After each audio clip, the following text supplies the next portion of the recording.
ginuho yung building.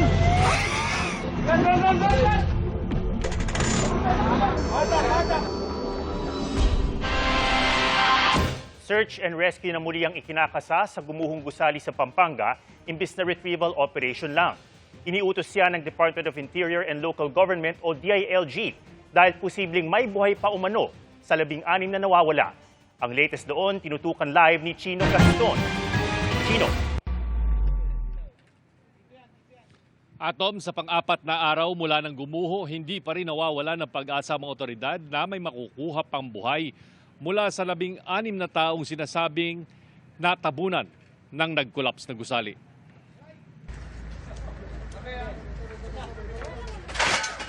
Bago mag-alas 8:30 ng gabi nitong Lunes, itinigil na ng mga otoridad ang rescue operation sa gumuhong gusali sa Angeles, Pampanga dahil wala na raw nakitang signs of life.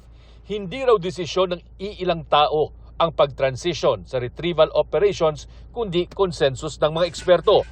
Bukod kasi sa rescue radar o yung life locator, nag-recheck kami ulit, totally wala nang nagawa. Pagkatapos po nito, so nag-decide na ako na no life detected. Kinausap ko na po ang K9 na i-confirm nyo na po mabuti. katuwang din nila ang K9 units na hindi na rin rumiresponde sa dating kinakitaan ng signs of life. Nang bumisita sa Ground Zero kanina, si Interior Secretary John Vic Remulla, it is still a search and rescue operation. Di pa po tayo nawawalan ng pag-asa na may buhay pa sa loob. paliwanag ni Remulla, posibleng may survivor pa sa 16 na hanggang ngayon ay pinaghahanap. There have been instances kasi na 2 weeks after nahanap pa rin, katulad sa nangyari sa Baguio. So for me, I would rather consider it a search and rescue. We have not given up hope. Hindi tayo nawawalan ng pag-asa na may buhay pa rin doon.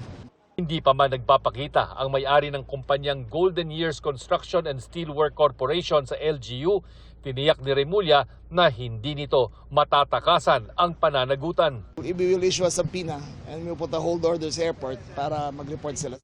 Sabi ni Acting Labor Secretary Francis Tolentino, patong-patong na reklamong kriminal, sibil at paglabag sa labor code ang posibleng kaharapin ng may-ari ng kumpanya. Ang pagkukulang dito ay hindi dapat nagkaroon ng tulugan doon sa construction site mismo. Dapat may barracks. Pangalawa, hindi dapat kasama yung pamilya. Ang sinabi sa akin ni Mayor, meron daw ibang report na may kasamang pamilya sa loob. Hindi kasama dapat yon. Ayon din sa Angeles City LGU, hindi pa humaharap hanggang ngayon ang mga kinatawan ng kumpanya.